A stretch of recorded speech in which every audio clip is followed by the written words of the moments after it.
Ooh. Welcome back to ESA. I did a run on Monday, and that's what I thought my contributions to the event were going to be, but apparently I'm back. Apparently I do speedruns, so apparently you're here again. With me I've got RoboSparkle, who's going to be helping me out with commentary. And yeah, this is going to be Undertale, the kill everything ending. So if you've never seen this run before, and I didn't formally submit this, so didn't have time to submit a donation incentive for name or anything, so we're just going to go with the name ESA. I think it's appropriate. Yep. And time is going to start when I select yes on this screen. So if we're all ready, I can get started in 3, 2, 1, and go. So, Undertale, 2015 indie RPG by Toby Fox. And you are a child who has fallen into the underground, and you are typically supposed to try to get out of the underground as peacefully as possible, not kill anything. But this is the ending where we blatantly ignore that, and you instead kill everything that you come across. So, what is your experience with this game, essentially, it's almost entirely casual, playing through the endings multiple times. Yeah, definitely doing the kill everything ending has been... yeah, just a lot of fun purely on the gameplay perspective, and essentially the secret fights you unlock as a result of it are a lot of fun. And it's an incredibly different game to the pacifist ending, because that one, it's kind of a lot more about the story and a lot more about trying to get to grips with what really has been going on in the underground since the monsters were kicked down there by the humans. Yeah, and as far as doing the run itself is concerned, Pacifist is much more on the glitchy side, where there are a lot of tricks that are used. Genocide is generally more straightforward. There are some minor tricks that can be used. How do I menu here? Oh, yeah. It's been quite a while since I've actively ran this, so have to sometimes remember my menuing, and there's some active concentration that I'm going to have to be doing at quite a lot of points, since this is a run which you can lock yourself out of getting the ending entirely if you play incorrectly. Being that this is a category where you have to kill everything, that is not optional. There are several distinct areas in the game. We're in the ruins right now, and basically, the game looks to see if a flag is activated, and in order to do that, you need to kill every living being in each area. You can't skip anything. You need to sit and grind until everything is dead, and there are certain scripted fights which you must take as well. There are certain enemies which you don't have to take, but the simplest way to keep on this ending is to kill anything that you get into combat with. As long as you kill everything that you are in combat with, and you grind until everything is dead, it's impossible to really miss this ending. Yeah, the challenge is that you'd never get it casually, even if you ran through the game and killed everything that you encountered on your way through an area. You would never get the genocide ending by accident. Yeah. So for ruins, we need to kill a total of 20 enemies. In this first area, I can either get Whimsons or Froggets. Whimsons are better since I can insta-kill them in a single hit, so we just want to see as many of these as possible. I'm going to grind until I've gotten 12 kills here. Ooh, this is really good. I'm going to move on to the next segment of this area once I get 12 total kills, so that's 3. This is going to be my 4th encounter. Okay, here's the first Frogget. Gonna make sure my hit is reasonably close to the center so that I can two-shot it. Also got the good attack from the Frogget. He can randomly choose a couple of attacks to use, but if the frog attack is chosen, you can run into it to interrupt it and end it early.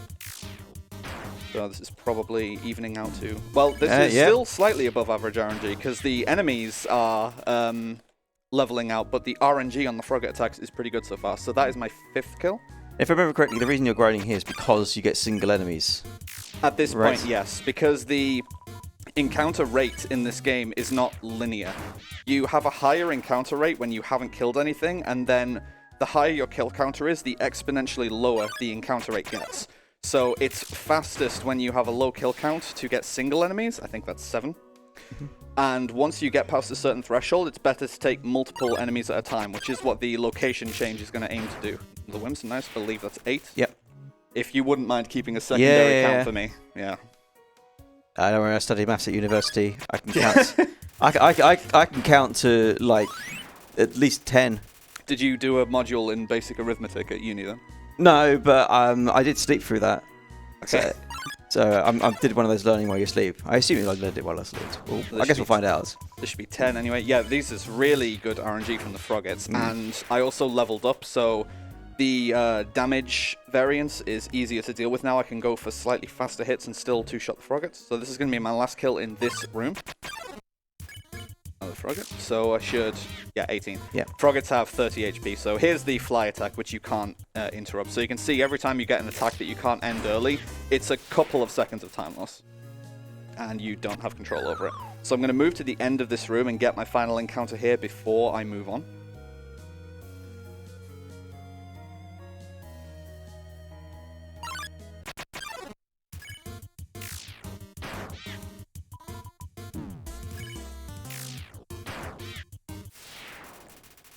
Very nice. Okay, so moving on here. So I'm going to take a... This is like a pseudo optimization. Shoutouts to Tommy Easy, who did the genocide task and discovered that if you talk to that sign, you don't get a third conversation with Toriel in this room.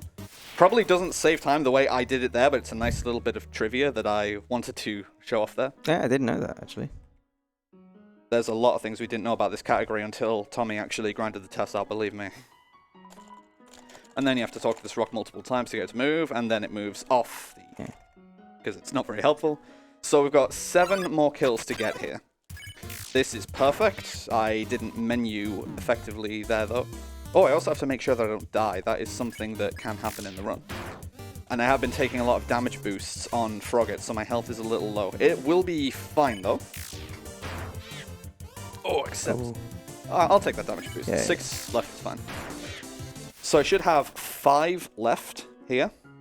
I'm actually, just for pure safety, I'm going to take a heal on the save point, yeah. There's not really any point in risking it, especially because in the next area, Snowdin, I'm not going to intentionally go for damage boost, but while avoiding attacks, they are random, and they can be very unfavorable and still hit me, even when I'm trying to avoid them, like taking the shortest path to get to the border of the screen.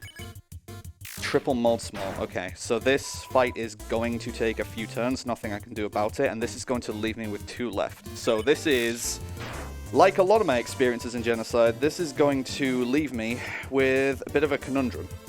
In that after this I'm going to have 2 left, and it is possible in this room to get a single encounter. And it's a pretty low chance, it's pretty much like a 20% chance to get a single encounter here, and it always happens when I'm on 2 left.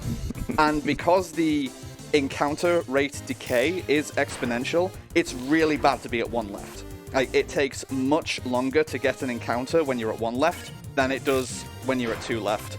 I would say it's almost worth it to actually run from an encounter if it's going to leave you at 1 left. It can be that bad. This guy's still not dead. Whatever. Yeah, I think you got the low damage roll, so with the 22 you'd have needed a center.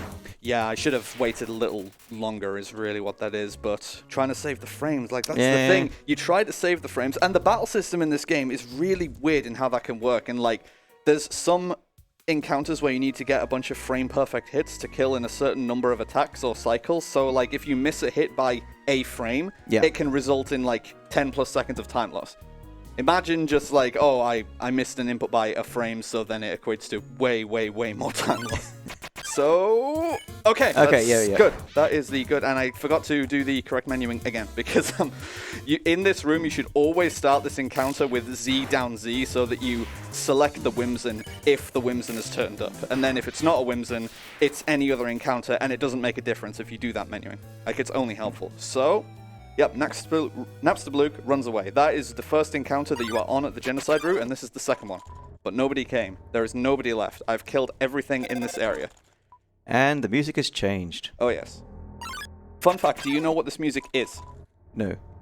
This no, I thought, no. This is the music that plays when you meet Flowey, slowed down by like 8,000%. Oh. Yeah, it's... a little creepy. Yeah, I knew it was a slowdown music, but I couldn't fathom which one. Yeah, Flowey's theme slowed down. Very appropriate for when you've destroyed every living being in the area. Oh, yeah. You are everyone's best friend. And you need to talk to the right... no, please. Right-colored switches in these rooms to unlock the doors. And the room is just rotating on every iteration, so the correct switch is behind this pillar here, which you could see in previous rooms from a different perspective. So, coming on to home now. Toriel is very glad that we're still safe. She's ready to mother us and keep us here all our life, which sounds sinister and malevolent, but it's because she has our best interest at heart. Like, it's dangerous out there and she doesn't want us to die. Yeah, there's some kind of murdering child around, I heard. Yes, something like that. Yeah, I definitely don't want to encounter that. So I'm going to ignore the pie in the room. You need to go to sleep, and when you wake up, Toriel has left a pie in the room, and it serves as a full heal, which is very useful for the final fight of the game, which is kind of sort of famous, and people might be playing the music from that fight in the arcade on Groove Coaster at this event. They There might be a probably are leaderboard right for now. it. However, the easiest way to not have to worry about the pie is simply to not get hit in that fight. Granted, I haven't played that fight in quite a long time, but last time I played this game for the first time in ages of inactivity was for an SGDQ submission video, and I no-hit the fight. Also, this is a boss fight, and she's dead. So there's like some lore reasoning behind this. Like, I had a bunch of trash enemies which took, you know, multiple turns to kill, but then you have a boss character who's very strong and you just instantly one-shot her. So in Snowdin, there's a library where you can read up on like some of the lore on Undertale, and it explains that monsters are magical creatures that don't have physical constitution. They don't have physical defense, so to speak. So when you attack them, you're not dealing damage based on how hard you're actually hitting them or how much strength you're using. What you are using to hurt monsters is killing intent. So the damage on screen when you are hitting things correlates to how badly you want to hurt them. And we just one-shot a boss character, which is an incredibly strong being in this universe. So that's kind of sinister. And then we meet up with Flowey again once we get up here, and he's like, yo, that's cool. Let's destroy everything. That's also a audio clip of Ronald McDonald from the 70s. I'm not sure how Toby Fox got the rights to use that, but it's something that's in the game. Undertale. This isn't the credits screen. The run isn't over. It's one of those, you know, fake duking out things. But we're onto Snowdin, onto the second area, and we are on the genocide route. Oh, this is a game. Yeah. This is a run. I mean, I thought the title screen was essentially there because this is as far back as you can backtrack at any point. It's probably also because when this game was in development and in beta, that's probably where the demo ended. Yes, yeah, the hard mode thing Yeah. ends there as well, doesn't it? There's someone there. What? Nah. Nothing here except you and your thoughts. And eerie And the music. yeah. Oh, no, I definitely heard that one. Oh god, we're dead. Oh. Alright, are you ready for a epic fight? Or do you want to do it later? Maybe later. Maybe later? Okay.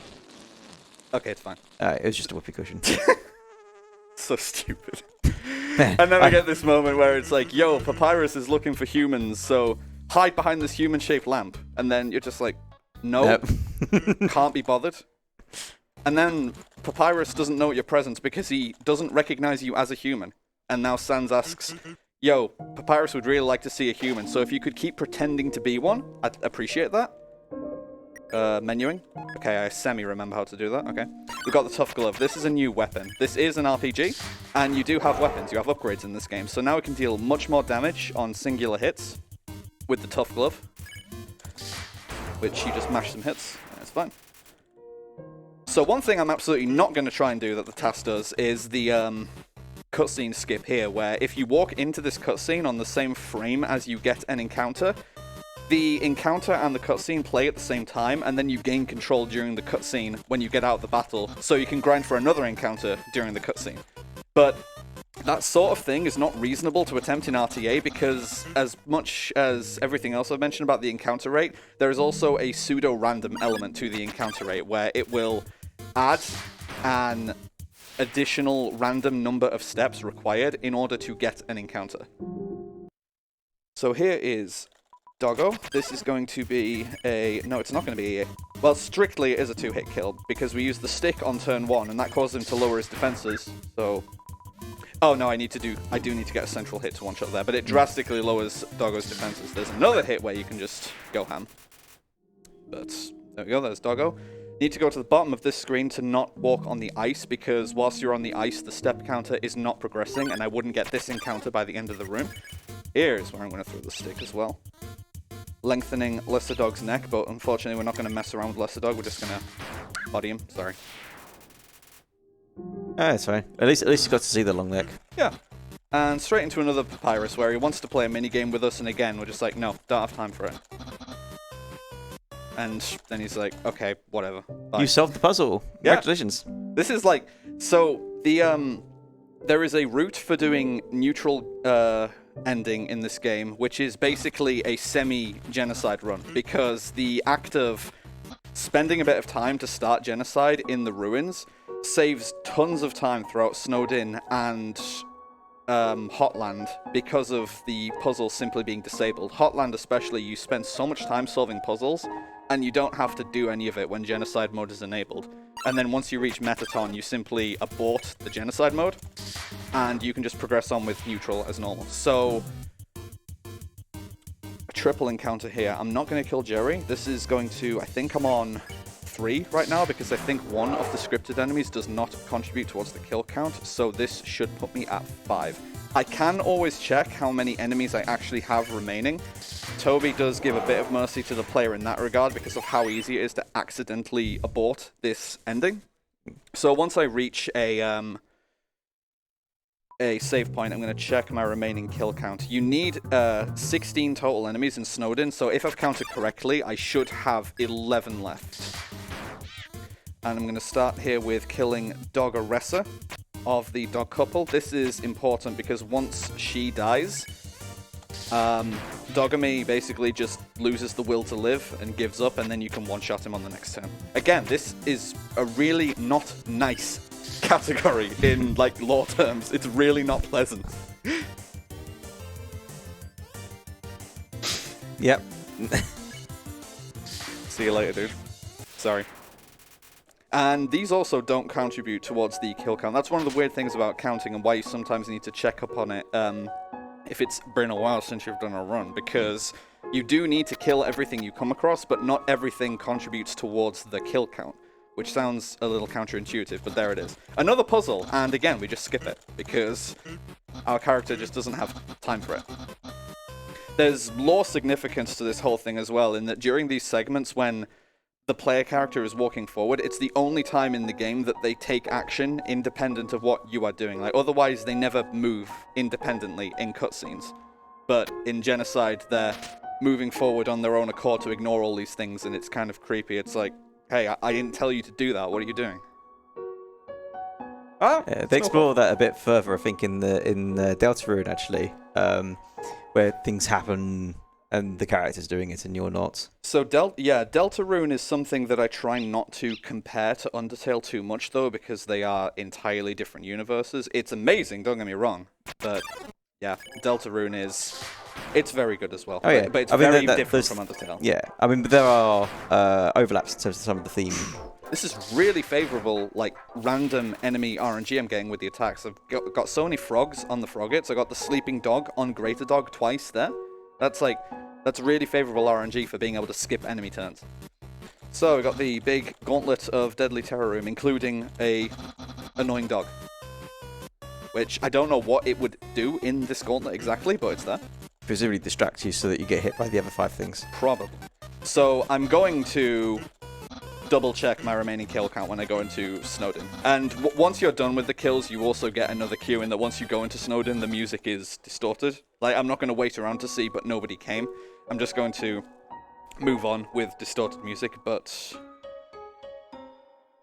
I'm just going to double check my kill count here. Yeah, we got 11 left. Oh, there's a slight skip I could actually attempt in that room. It's tempting, but I'll speak more on that when we actually get there. Okay, so what have we got? Got a ice cap. So this is, I believe, better to start with, and then I could have just spared Jerry, but that's fine. So contrary to popular belief, I said that you have to, like, kill everything you get in combat with. You don't strictly have to kill everything. If you spare or flee from enemies, it's not an instant loss. That only applies on scripted enemies, but random trash mobs like Jerry, you don't have to kill everyone you come across. You just have to exhaust the kill counter. But all of the named characters and scripted fights, you do have to kill all of those. So this will be 8 left. So at this point, okay, apparently I'm hitting Jerry, but that kind of shows why you do not necessarily want to hit Jerry, because he takes a very long time to kill, has very high defense. And whilst Jerry is on the field, enemy turns also take longer, so that's especially annoying. At this point, I would like to start seeing triple encounters so that I can get 2 kills per fight, with the encounter rate becoming what it will be. This is going to be 7 left. Again, this is just roll of the dice RNG. You have to just see what you get. Could be Ice Cap and Jerry, or it could be Ice Cap, Jerry, and Childrake. So there's the triple.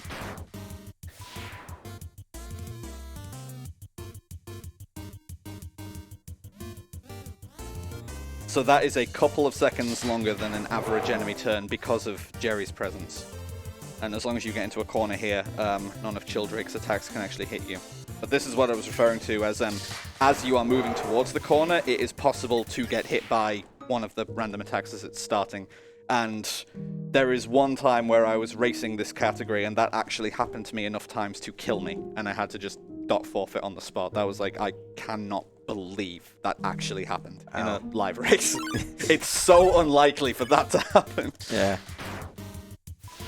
This should be 4 left now. I think so, yeah.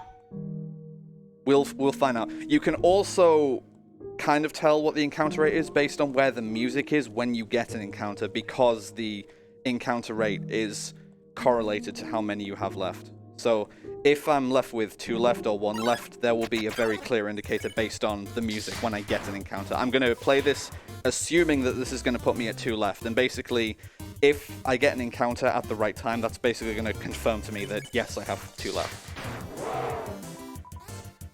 See, like, I almost got hit by that one. It's like, that can happen, and that did happen to me, like, a lot of times in a row. I was like, how literally can this be happening? Alright, so I'm going to listen to where the music is at when this encounter is about to take place, which means I'm going to know roughly when to actually stop going against the wall here and get near the loading zone. This is the main reason why casually a lot of people would not achieve the genocide ending, because it's just counterintuitive to go back and forth like this when there's apparently nothing to do and just grind for encounters. Like, it doesn't make sense to do this. Yeah, you have to actually grind for it, so it's basically impossible to do it accidentally. That's definitely 2 left. And it's Ice Cap Jerry, so I have to kill this Jerry. Like, this would leave me at 1 left, so even though Jerry sucks, I have to take him, because it's going to be faster than grinding for another encounter with 1 left. And it does take this many turns to kill Jerry. I can't speed this up.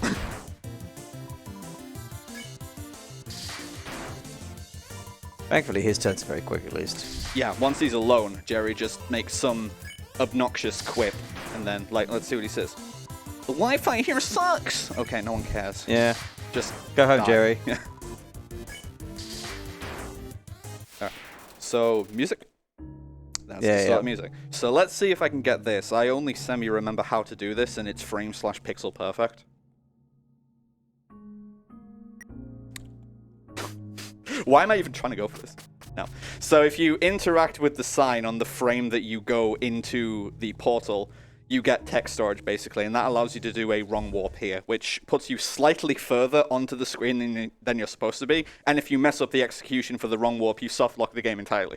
So it's like not remotely worth going for, but it's one of the only glitches that exists in this category. Yeah, it sounds like it could be fun. And Papyrus is trying to do a, like, come to Jesus moment where he's like, hey, I'm concerned about you. Like, you want a hug? And it's like, yeah, sure, I'll hug you. A bit too hard. And then Papyrus is dead, just like Toriel. And that's did like 2,000 damage to Toriel and doing nearly like 10 times as much damage to Papyrus here. It's like, we really hate him, apparently. Yeah. And his last words is to encourage us that we can do better if we put our minds to it. Like, this category is absolutely designed to just guilt the player into not finishing it. And again, there is lore significance behind that. This game is absolutely designed to be like, genocide is a very unpleasant experience, and the game guilts you every step of the way into not finishing this run. Waterfall. Nice, calm, pleasant area. And there's going to be a lot of murder again. Yes. And a new weapon. A very A weapon with a very high technical ceiling. Also, nice little time save here. If you go up against the north wall here, you save a few frames here because the camera spends less time scrolling up to and back from Undyne. It took like years for people to start paying attention to that, and I'm not entirely sure why, but it's a nice little frame saver. Again, with the movement in this game being as simple as it is, like you have one set movement speed, and it's simply like you use the 4 directional buttons for movement, you have 8-way movement. There's very little optimization in pure movement that's available. Like you can round all the corners perfectly, so it's worth looking for all the little frame savers that is possible in pure movement when there's nothing else to do on screens like this. And the other big time variance being the quality of your text mashing. Like you've noticed there's a lot of text boxes, and you need to mash through all the text boxes in this game. Oh, there's one thing I am going to see if I can do here. No. Alright, so you can see I got a very quick encounter there. I wanted to see if I could possibly disable that encounter. Because if you reach the border of a screen on the frame that you get an encounter, you cancel the encounter entirely. But as I mentioned, there is a pseudo-random element to how long encounters take to get, so that's not something you can consistently get. You can attempt it, like, knowing roughly when you'll get the encounter, but there's always, like, at least a 20-frame swing on when that encounter is actually going to take place, and cancelling it is frame perfect. It's something that I've gotten, like, once on pure accident, and I've never been able to replicate it. But that's 2 at least. Waterfall's kill limit is 18. And there is going to be another kinda, sorta indicator on my kill progress based on what's going on in the game. There's a couple of very long rooms in Waterfall near the end of the area, and based on where I get the encounter from how far along I am in the room, will give me a rough indicator of how many kills I have remaining. And in Waterfall you've got a couple of these chase sections with Undyne where she's trying to body you with spears, and getting caught by these basically just starts a pseudo encounter where you have to dodge spears for a couple of seconds and they hurt you if they hit you, like this. Nice demonstration. Yeah, the hitbox on the player character is a little weird. It's slightly disjointed in that it extends a little beyond the bottom of your feet, and your head is not really a solid object. So basically, a spear can brush your foot and start an encounter, and it can pass straight through your head and nothing happens. Because... Just like in real life. Yeah, exactly. Wait, that's not us. Okay, we're safe for now. Yeah. Like, what would he... Like, even if Undyne did actually, like, catch us here, like, we're on the genocide route, we're a killing machine, like, why exactly would this be a problem for us if we did get caught at this point? Because cutscene encounters. Yeah. Possibly. But I mean, we have to just tolerate more of Monster Kid now. My least favorite character in this category. I love that you get to kill Monster Kid. Well, you get to attempt to kill Monster Kid in this category. You don't manage it. Yeah. Monster Kid and Alphys are the only like named characters that are spared from your wrath in this category, basically. So we're going to get one encounter before I leave this screen. It's going to be Moldsmalls.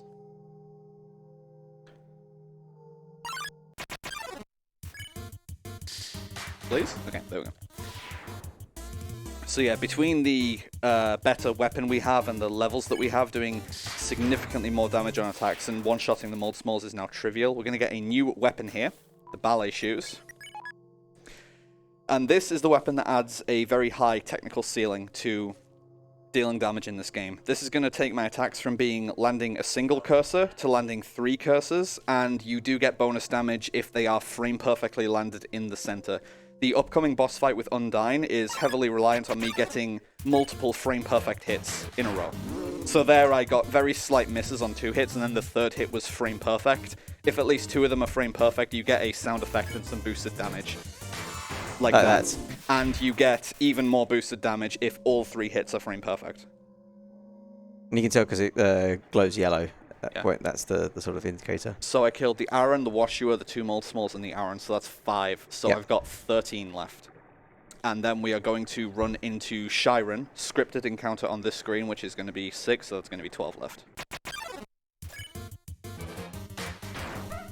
Okay, enough damage. Wasn't a perfect hit, but still enough damage for a one-shot. That's the main thing you're looking for there. Technically, you saved frames by getting it imperfect. Yeah, it's that is something that the task uses to great effect as well, getting the most inaccurate hits possible whilst still one-shotting stuff, like to the frame, like playing as sloppy as possible to save time, which is a bit of a bizarre concept. Yay, we've got Monster Kid. Lucky us. We've got a nice little escort. So and I really hope he's useful at some point. So I've got 12 left once I actually get to the grind. Got a couple more like scripted-ish encounters before I get to the actual grind section, which will be Glad Dummy and then Temmie. Temmie is encounterable as a trash mob, but she always turns up at the same spot for the first time. And on this screen, and this screen only, if you hold up and down whilst you're moving right, you move at double speed, because reasons.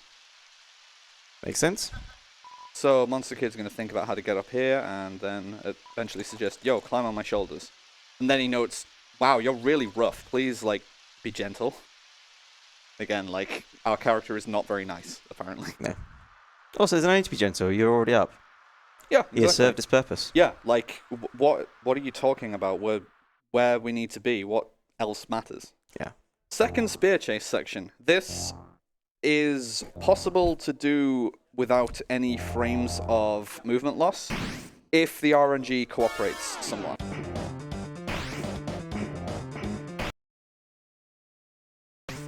That was a risk, but I want.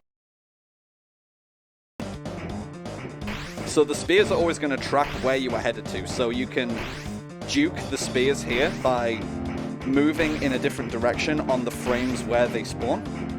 Oh, hello. So they're going to spawn up, left there, up, left again, and then just keep forcing them to spawn where I'm not trying to go. And yeah, as long as I don't get hit by a spear now, that should be a frame-perfect spear section. Just rounding each corner on the first available frame. As long as I don't get hit by a spear here. And then we get a couple more spears on this next screen, but they slow down. But on the previous screen as well, if you choose not to progress, and you just stay on that screen, Undyne gets progressively more frustrated that she's not hitting you, and the spear volleys come faster and faster.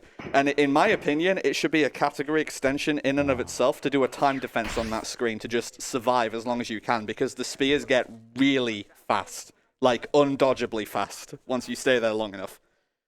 It's quite amusing. That sounds like fun. A nice little mini game. Yeah. That should actually... So one thing that I theorized a while ago was a passive-aggressivist route, which is doing the pacifist ending, but being the biggest jerk possible at every point in the game. And that would be a requirement, like reaching the maximum speed for Undyne's spears. Oh, Jesus frisk! So that's another like frame-perfect whatever glitch that saves no time and has no application. If you go off the corner pixel perfectly, then you don't enter the water. And... yeah, like I say, it's frame perfect and it has no application, but it's just something fun that happens. So, Glad Dummy here, well, it's Mad Dummy to begin with, but then he gets so angry that he turns physical and he's like, oh, this is all I've ever wanted, thanks, and then you kill him. Because he's physical and now you can hit him. And if you mash perfectly in this encounter, it's possible to not one-shot him because you do less than 5 damage. So, I always make sure to slightly stagger my damage there. Same is going to be true on Temmie on the next screen. Again, Temmie has 5 HP, and if your mashing is perfect, you can do less than 5 damage in a single hit. And after Temmie, it should be 10 left. I waited way too long there, but it's like, what, it's a second? It's whatever. I will get a second encounter on the screen before I exit, and then I'm going to stay here for another encounter.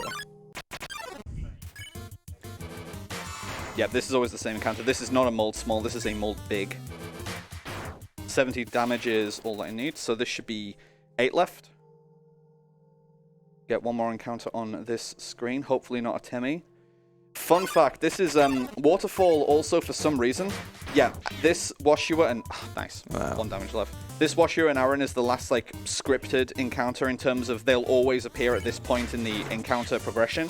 And once you get past this point, it is truly random which encounter you get. And this is, I believe, the one area in the game where there is a value on the encounter table for the last encounter you got.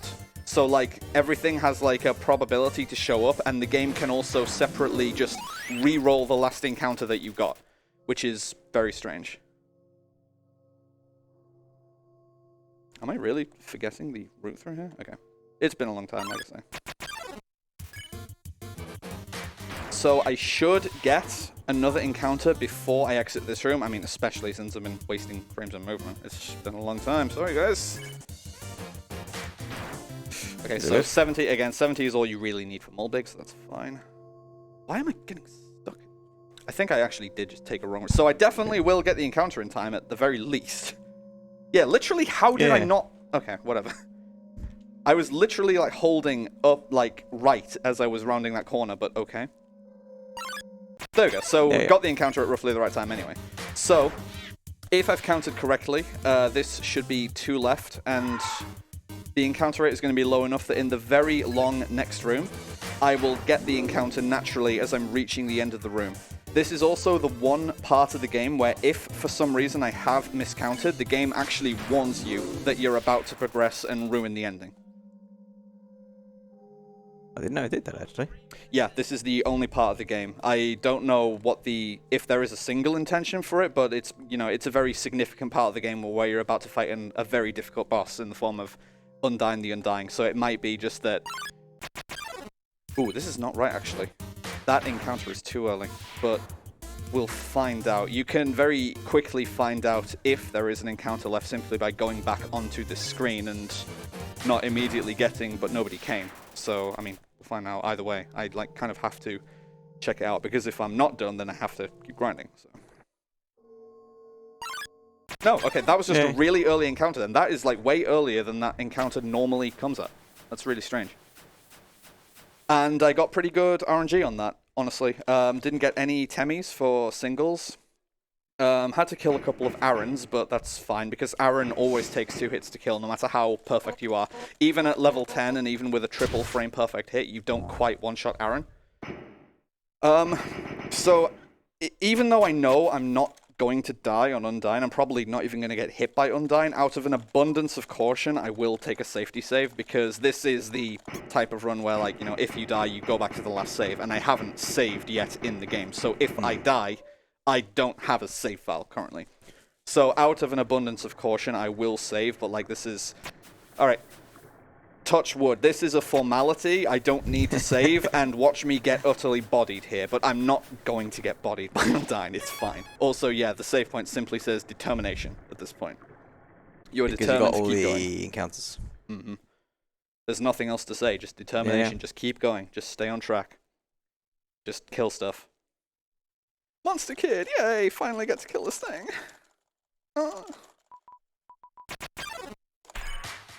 And then not really, because Undyne turns up and saves him.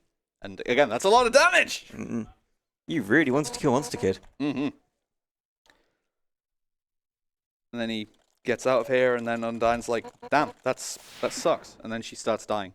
And then it's like, no, I'm not dying. I've got too many things I still need to do. And I need to stop you, because you're a real threat to everything, not just monsters. You're a threat to the entire world.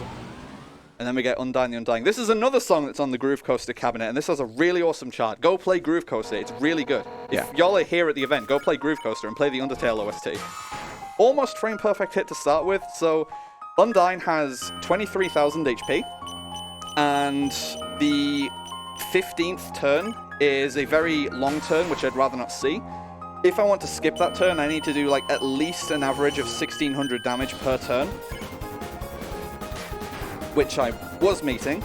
You can afford to miss a total of like 12 individual cursors. Like you can miss 12 total frame perfect hits in this fight and still be good for the quick kill. We'll see. I would really like to be getting triples, in which case I'd be doing 1,700 damage per hit. This is good practice for me as well, because there's actually a Geno-cider tournament going on soon, and I haven't actually tried to compete in this category for quite a while.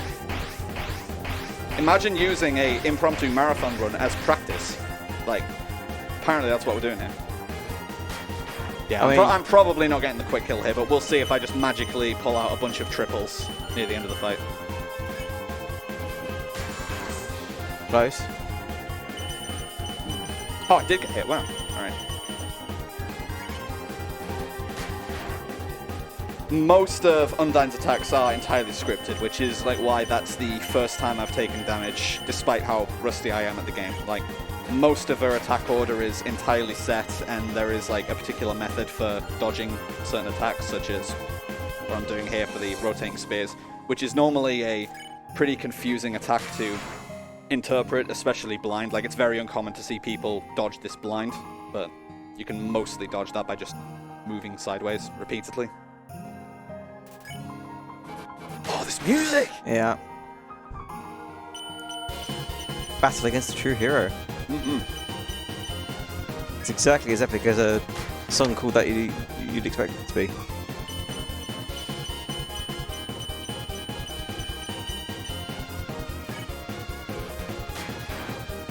Yeah, 0% chance of getting the quick kill here, so maybe just for good measure, for the sake of like showcasing all of this fight, I might like deliberately whiff the next turn just to show Undyne's ultimate attack. Like, this is the attack that you're intending to skip, and then it's assumed that like if you haven't killed her by this turn, you'll definitely kill her on the next turn. But if you haven't killed her by the next turn, she unleashes a very difficult attack to dodge on you. Ooh. Oh yes, no, I have seen this one casually. And you can still roughly just go in a circle and dodge most of it, but yeah, it's a very dense attack. Just before the music loop as well. Wow. So not the best fight in the world, but you know, I got hit a couple of times after not really booting up this game for I don't even know how long, so that's not too bad, honestly. And if I only got hit twice on Undyne, I might only get hit a couple of times on Sans, and then I might not die on Sans. That's the dream. Again, last time I tried to do like an impromptu marathon preparation of this category, I no-hit the Sans fight, so we'll see how that goes. I will genuinely go for a no-hit Sans. It does require me to waste a very minor amount of time during the fight, because Sans is also attacking you throughout the menu, and if you're trying to go as fast as possible, you can only avoid damage by menuing frame perfectly. I'm also going to recover, just because.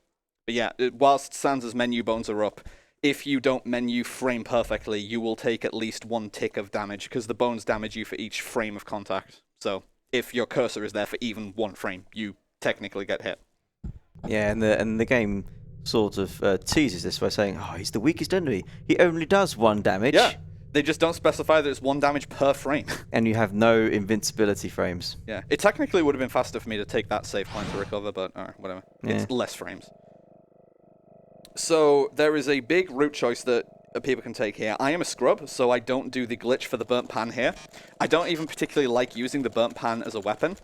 You can use a glitch here where you can regain control during this cutscene and use like an item stack overflow on the fridge to get the noodles and then the burnt pan, because it's for some reason the next item in that like item table, something like that. So you can just get a nice shiny new weapon which hits really hard there. I don't particularly like the speed that the burnt pan moves though. I'm not very good at aiming it perfectly. I much prefer using the empty gun from Bratty and Catty's shop, which you can just loot for free because everyone's evacuated. A lot of people don't really like using the empty gun. It has a cursor which moves much faster, but I just find that like easier to deal with in general. It's just a personal preference thing. Here's Sunderplane. Frame perfect. Nice. But I never got to. Got to what? I don't know. Okay. I guess we'll never find out. Mm-hmm. So, this is a nice puzzle. I like this one. Yeah. This is surprisingly easy actually. Wow. You're really good at this puzzle. Yeah, thanks. And then this puzzle as well. I need to go left and right, and I'm just going to look how fast I did that. Both directions at once. Oof. Yeah. More combat. And yeah, I don't even need to hit accurately anymore, and I'm hitting these guys extremely hard.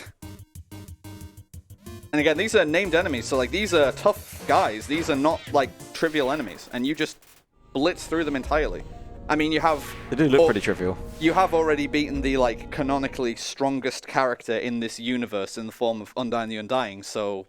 Yeah, in terms of, like, combat prowess and, like, physical, like, nothing is remotely close to Undyne at this point. Mettaton Neo technically is, but just never takes his turn, because apparently that makes too much sense to actually attack you. Like, you can try to, like, skip turn and do nothing against Mettaton, but you just keep getting infinite turns. It's not possible for Mettaton Neo to take a turn against you. Which I always... Like, I understand the point of it, and it makes sense thematically, but I really would have liked if Mettaton Neo was actually a legitimate an actual fight. Yeah. There's like loads of mods to this game, and some of them have put in a Mettaton Neo fight or an Alphys Neo fight. There's a lot of mods for the Undertale games, yeah. A lot of fan games and such, yeah, there's a lot you can do. There is so much love for this game. Get boosted a little by moving up against the ceiling there. Just save a few frames.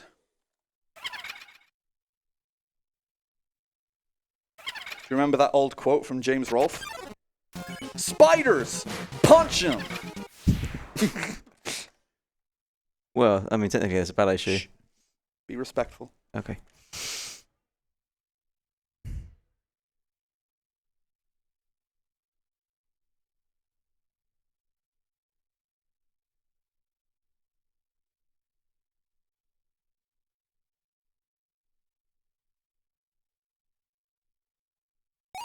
She's dead. Hey. Alright, now we can move on. Yeah. And we're about to reach the shop with, Bretty and Caddy's shop, which is abandoned, and I can just take whatever I want. So I'm going to take a nice shiny new weapon. Not really much point in taking armor, because, again, the objective during the core grind is to not get hit, and armor is completely irrelevant against Sans. Yeah, because he only does 1 damage. Yeah, he's super weak. Empty gun, there we go. Yeah, you can steal the money as well. Like, the sell option is changed to steal. Like, there's just... Every shop in this game, like, once it's abandoned, you can just steal everything in the shop. Yeah, there's no one here. So, gonna take the elevator up to core. You can just go straight to Mettaton Neo if you really want to, and that is how you abort a genocide ending and turn it back to a neutral ending. So yeah, 35 left. And here we go. This is the final grind of the game. Hotlands and core is treated as one singular area. Oh, 120 health on Astigmatism, not quite. But yeah, you can see how fast the cursor... How did I not get hit there? I've done it. And how did I get hit there? Hit detection. Because you opened your big mouth. Yeah, the empty gun moves very fast. It's... In terms of like how difficult it is to land these, it is an optical illusion. Like, as mentioned with the ballet shoes, this and the... Nice trajectory there, Frogget. This and the burnt pan share the property of getting a frame-perfect hit in the center. It is a frame-perfect hit. Like, just because the cursor speed is different, it is still a 1-frame window regardless of which weapon you're using. So it's pretty much just personal preference on which cursor speed you like dealing with, and I just find it easier to track the empty gun. Yeah. And technically, the empty gun is slightly stronger, but for the most part, for the notable enemies at least, you still do need to, I believe that's 5. That is 5, yeah. Yeah. You still need quadruple frame-perfect hits to one-shot the tough enemies, which we will start seeing after this encounter, I believe. Like, this will be 7, and then I think the next encounter is a scripted Night and Magic. Or it's possible that I get a triple first before Night and Magic, but either way, once Night and Magic turn up, they are the last scripted encounter, and then everything is completely random after that point. Yeah, there's that. Yep. So I need a good second hit to even two-shot this Night now. Another thing that's been on my bucket list to do eventually in this game is completing a no-hit genocide, which is very tough and runs counter to how you conduct the speedrun, in that there is a certain amount of damage boosting that you deliberately take in the speedrun, but completing a full genocide run without taking damage once is extremely difficult for obvious purposes. And in a purely practical sense, it's basically a case of you need to play the whole route perfectly, and then you get an attempt at the Sans fight. Because doing a no-hit Sans, of course, I get the frame perfect when I don't need it. Yeah. The Sans fight in and of itself is very hard to no-hit. So it's like you get an hour of other execution, and then you get to attempt Sans. Single magic. Nice. This is what you really don't want to see. A tough enemy which often takes 2 turns, and it's a single. Like, you can get a couple of singles, a couple of doubles, and a triple, so of course I get the worst. So that should be 10. That's 10, yeah. Yep. After a couple more encounters, I'm going to start resetting the room. I haven't been resetting the room yet. It behaves a little differently to a lot of other rooms in the game. Nice. Thank you. But yeah, once I get past a certain kill threshold, I will be resetting the room so that the encounters will come a little faster on average. I'll start now. That's 12. And so you need 35 total. So I'm only going to go up to 28 here because you can get 7 scripted encounters in the room above me, the Warrior's Path. Oh, don't do that. 13. Yep. And I'm also being a little leery about my health, so I'm actually going to go back over this direction now that I think of it.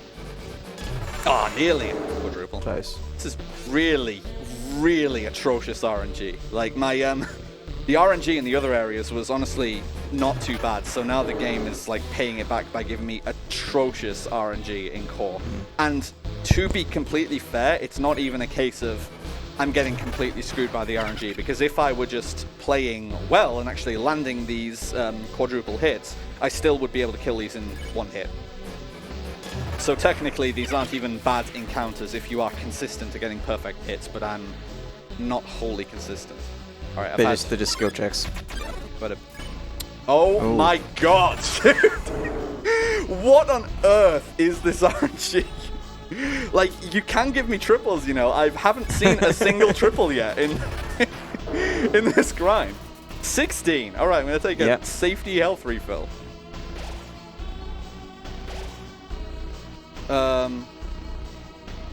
See, that's confusing me because I'm keeping a different count in my head. But this means that if I'm going for 7, that I need 9 more. Which means 16 is correct, yes. I can kind of do mental math on the fly. You've had 16. Yeah. Your goal is 23, then yeah, these 2 and 5 more. Yeah, this will put me at 80. Yes. Yes. Again, like, it's important to not get this wrong, because if you try and progress without the required kills, you just lock yourself out of the ending. Like, it's important to not mess this up. That said, you can, I mean, you know if it's not correct because you don't get but nobody came when you're on the way back, but still. Yeah. It sucks to need to spend the time to grind an extra encounter when we're supposed to do the worst of the encounters. There's a triple. There we go. So this will put me at 21. So this is basically what you wanted to see. Yeah, this is what I would have loved to have been seeing multiple times by now, but apparently that's too much to ask for. I can also see out the corner of my eye we've apparently got a sneaky donation, so if you'd like to hop in, please feel free.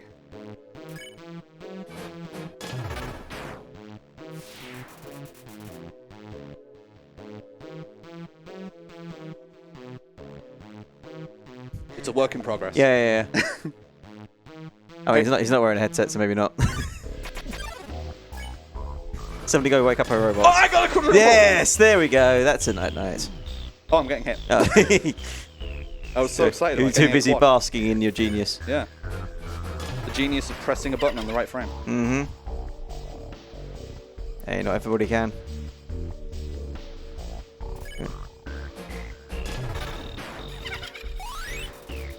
23. Hope John Wick donated $20. Amazing Undertale run. Less than 3. Thank you so much for the support. Glad people are enjoying it. It's been a long time. Not the first time I've done Undertale for ESA, but this is the first time I've done it whilst not necessarily planning to do it. So I'm glad that people are enjoying it. Oh yeah, the impromptu run is always a welcome sight. Nice. So I think this is 25 now. Yeah, which means that I can move on to this room and hope to get a triple here, because that will put me at 28 and then I can get the remaining kills there. I'm not going to get a triple, but this is the best place to try for this encounter, because this could be the last encounter. There you go. So I'm going to need one more encounter. And then, ironically, so since this is going to put me at virtually 1 left for this segment of the grind, it is technically the best case scenario to get either a single Night or a single Magic. That is the fastest encounter you can get, and then you just need to hit it frame perfectly. But that is faster than getting an encounter with more than 1 enemy. Yeah, I got like 1 quad throughout this grind, like why not? That seems fine. Yeah. Well, you got 2 technically, but the first one didn't matter. Yeah, I got one that I didn't because it was need. at half health. The other good thing is when you get a quad on the second hit. That's nice as well. Yeah. I'm going to Giga focus and definitely get a quad on whatever this is. Okay. It's going to be a single. Look at that encounter rate. Like, this is why you don't want to deal with it. Yeah. I mean, that was... so close. To be fair, that was a very awkward pattern, which was like, I'm using one finger to mash that, so that's tricky to deal with that pattern. But, yeah, it was... Actually concentrating on what I was doing helped kind of, sort of, so that's nice. Yeah. And then we get... Yeah, because it looked like you hit the 3, the second one, but it was presumably just 1 frame off. 1 or 2 frames off, yeah, it was like either or. Oh, get a nice little like semi-bullet hell pattern, and you practice the bullet hell strategy of periodically tapping the direction you're trying to dodge in rather than committing to it. That is legitimately a bullet hell tactic. People will tell you that. Nice. Night magic here.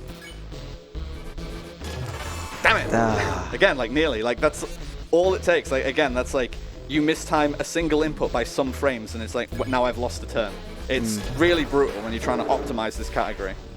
Core is pretty much the reason that I stopped doing serious attempts of this category, because like there's so much RNG to get here, and then there's the super high execution factor of needing to actually consistently hit all these frame perfect hits, and it's like I don't enjoy losing over a minute here just because I'm missing inputs by a couple of frames. Yeah. It's not particularly fun.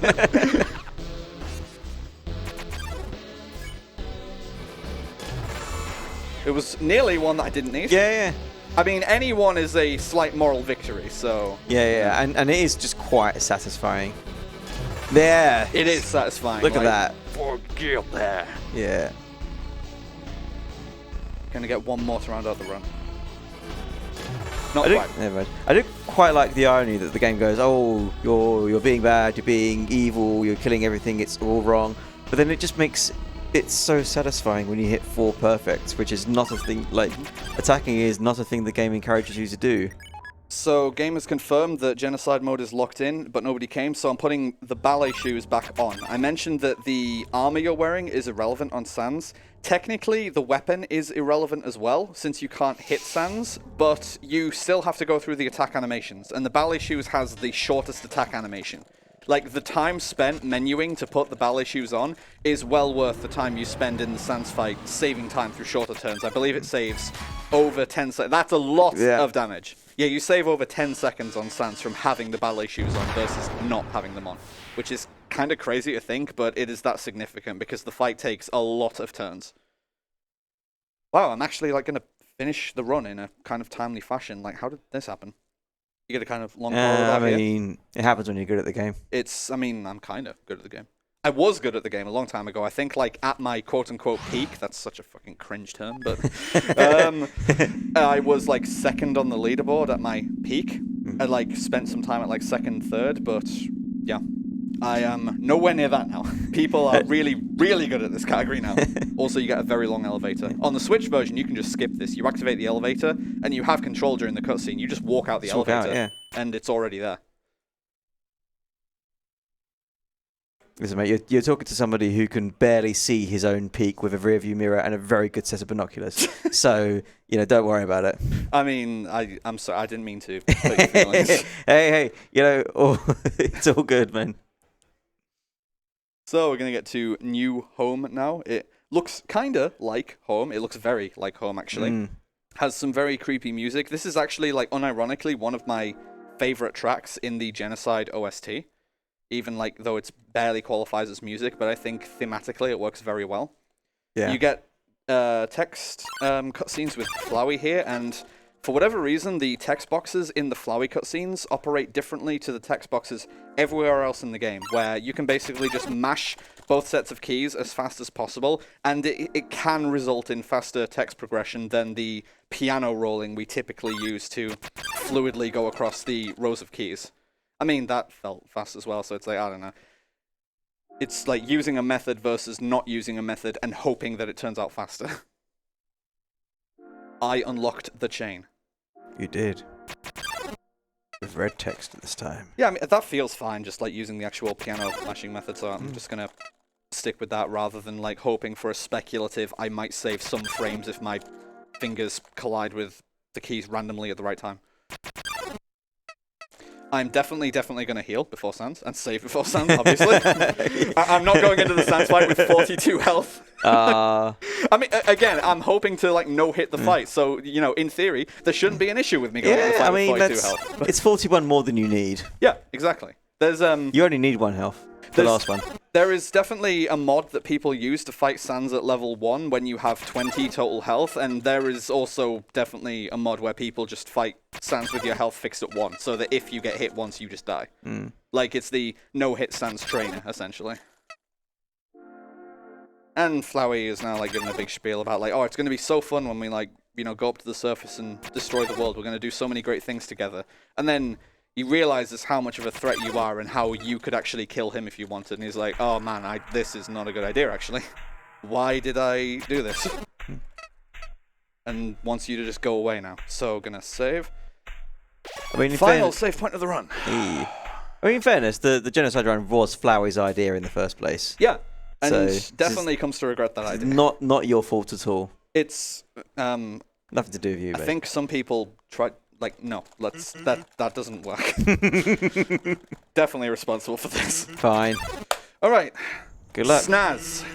Sans Undertale. The meme. This is another song that's on Groove Coaster. Go play it. This is the song with a leaderboard on Groove Coaster. I think I'm still the highest score, but maybe, I don't know. Already got hit, lovely. That's supposed to be consistent to avoid getting hit there if you just buffer holding up into the first turn, whatever. Alright. So Sans' attack order is completely scripted. He's always going to do the same thing on every turn, and I'm getting hit again. I have 0 healing items, so I need to do this fight without needing to heal. The drop. I'm just going to concentrate now, and you can contribute anything you'd like, Robo. Yeah, no, this is fine. So, yeah, I know Drakodan said he was going to go for a no-hit, but obviously he's really just doing it just to get to the perfect health. So it's all part of the run. I didn't even notice that, because, yeah, the damage you take here is pseudo-random. Yeah. Of course he didn't. I don't know, I kind of just want to let the music play out. Oh, well, now I've ruined it.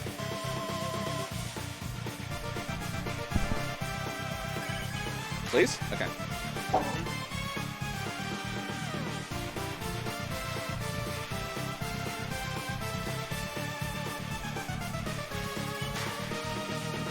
Yeah, I mean, these attack patterns are all effectively learnable.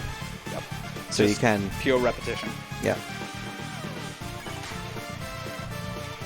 The order of the lasers here is random, though. Like, there are some attacks where, like, the attack that he uses is random, but where it hits... The attack he uses is scripted, but where it will hit is random.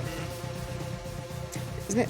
Jesus. I think it's only the lasers that do that, though, isn't it? I think everything else... Not quite. Phase 2 of the fight is phase very 2, random, yeah. where he uses the rapid jump cuts. It's entirely random what he chooses for the jump cuts. Yeah. This is going to be sketchy. It's all good, it's just raising the tension. Oh, yeah.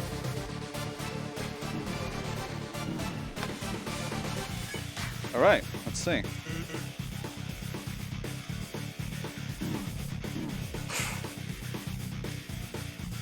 Alright, I just have to do the second half of the fight without getting hit. Yep. Gives me one final chance to redeem myself by choosing to spare him, in which case he just kills you. So don't do that. Oh. Completely misread the attack. It's fine. And that's why you take safety saves. Yeah. How? ESA! Yeah. Stay determined! Stay determined, ESA! We know you can do it! Yeah, this is why you take safety saves and why it was very naive of me to assume that I would actually, like... Oh, I get another attempt at the no-hit, though, so maybe this will be the no-hit. Yeah.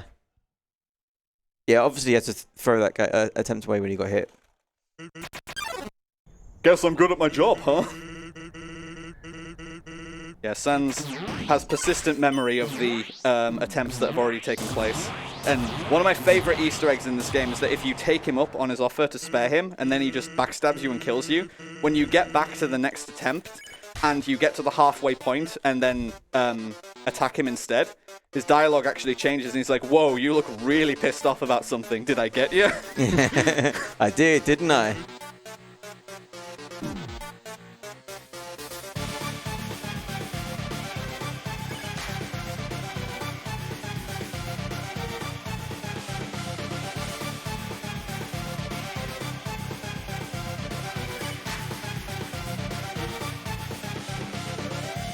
Yeah, I do like that Sansa remembers the number of times he's killed you. Well, not remembers, but reads it on your face. On your very, very blank face. Just very, very good at understanding emotions.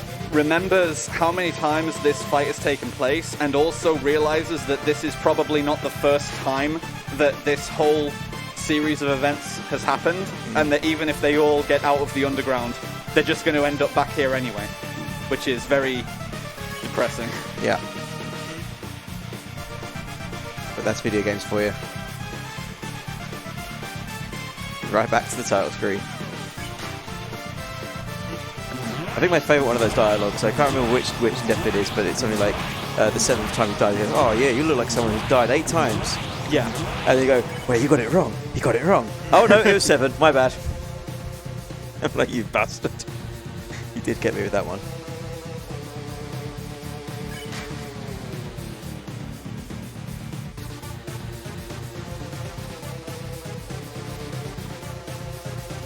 Okay, we're looking better so far. Yeah. Hoping I don't jinx that. Well, that's why you caveat it with the word so far. Mm-hmm. It's a lovely little asterisk.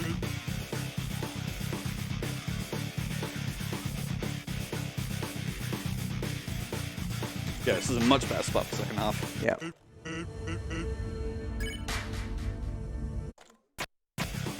So yeah, these jump cuts attacks that he's using, these are entirely random. So this is probably the difficult half of the fight to really learn, because you get fewer attempts at this because it's further on in the fight whilst you're casually playing, and you don't get very much time to react to what's actually going on. That was a frame perfect menu because I didn't take any damage there.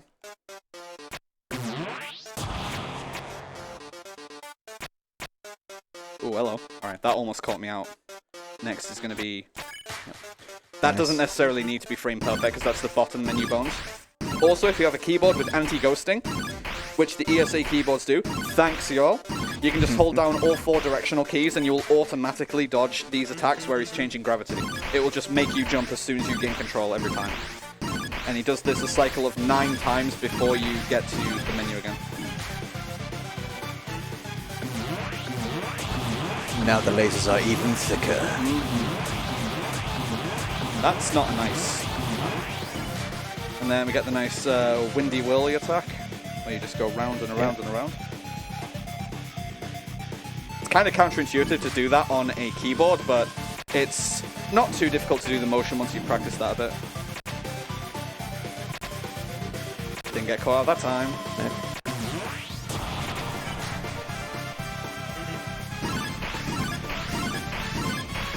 So I think this is the last attack here. Yep. Yeah. Here we go.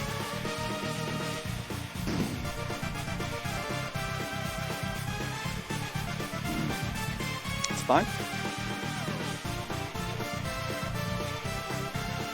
Left. Up. Down right. Up left. Down right. Round and round.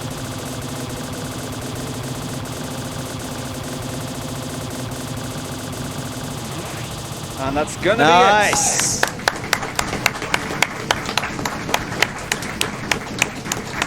Time is not for a while yet, but that is the last threatening part of the run. Like, it's basically impossible to fail the run now, outside of forcibly closing the game and not carrying on. And another nice little Easter egg you can get is that once you've actually gone through with this and killed Sans, if you do close the game and like reopen it, and if you start a fresh save, you go right back to the start, you get that nice little scene with Flowey again. He's really disappointed in you. He's like, really?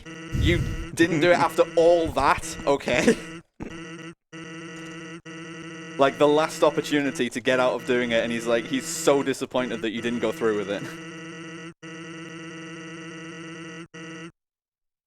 Yeah, Sans' strategy now is to simply take his turn forever. Like, I can't hit him until it's my turn, and it's never going to be my turn, so we're just stuck here for eternity. But the runs don't take forever, so that can't be strictly true, right? Yeah, I mean, the only way... I mean, maybe you could just, like, cheat and take your turn during his turn. Something like that. Like, otherwise, like, every run that's on the leaderboard right now would have to be ongoing still. Yeah. So, like, yeah. Maybe they are. Maybe that's just a time taken so far. The only thing that's ongoing is the process to keep grinding for a better run. That's what will never end.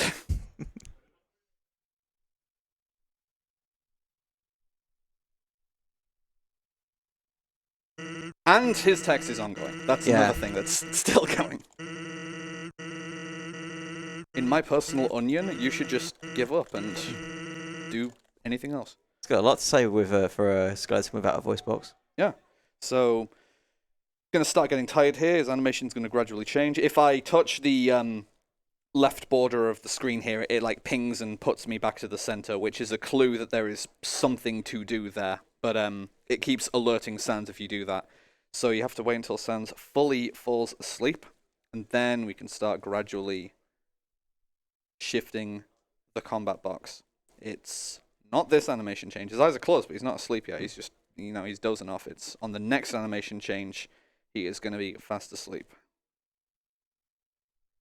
All right, go. Shh! Don't wake him.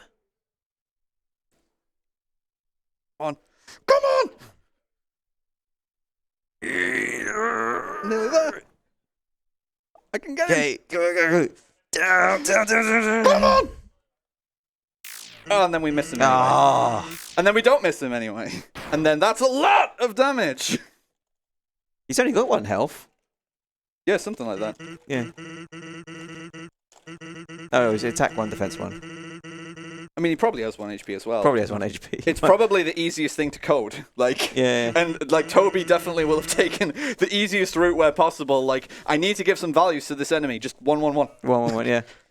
That's why his check text is the easiest enemy in the game. Mm-hmm.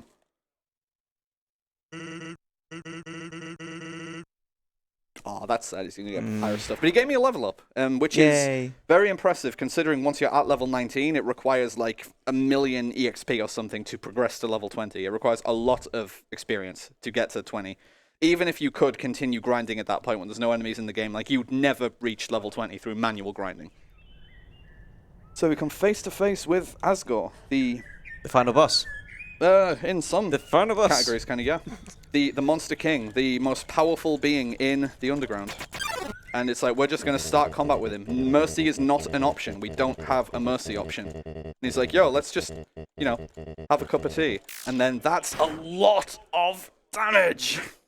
You didn't even do that, though. No, that was, I didn't even take that action. Like, I didn't attack him. What's going on? And then, this isn't me either.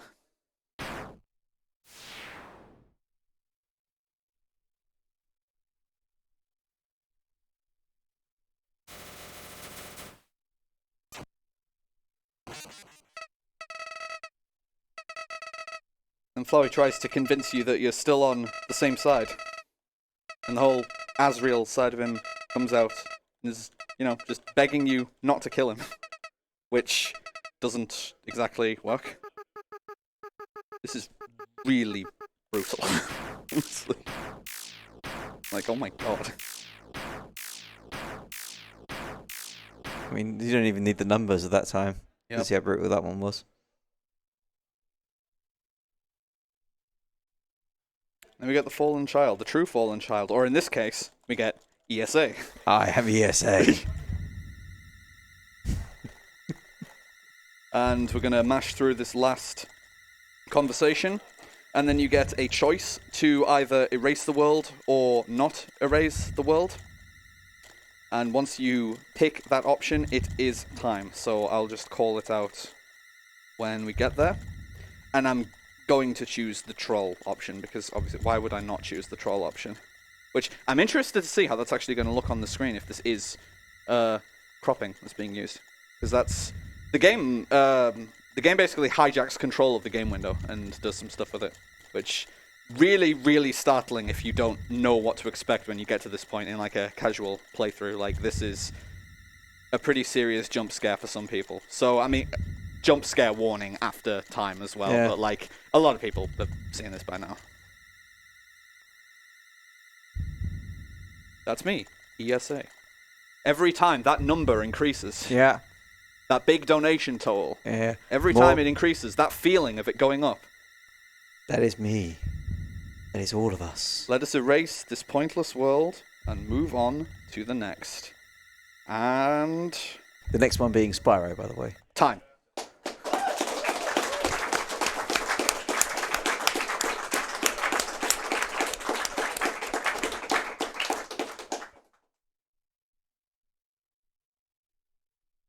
And then you get the Wrath of ESA. Once again, jump scare warning. Yeah. Yeah, you can kind of see the window border. Yeah. And then for the last time, that is a lot of damage that gets done to you and the universe.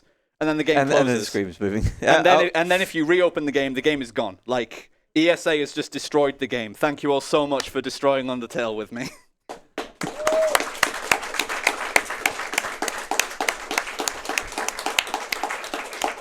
Yeah, really appreciate the opportunity to run this. Glad that I could help you all out. Glad to once again help contribute to such a great cause. Just thanks to everyone who's been donating, contributing. Love this event, love everything it stands for. Thank you very much, Robo, for joining me. No worries. Thank you very much. It was a lot of fun. Yeah. So I hope everyone enjoyed, and that was Undertale. So I will catch you all later.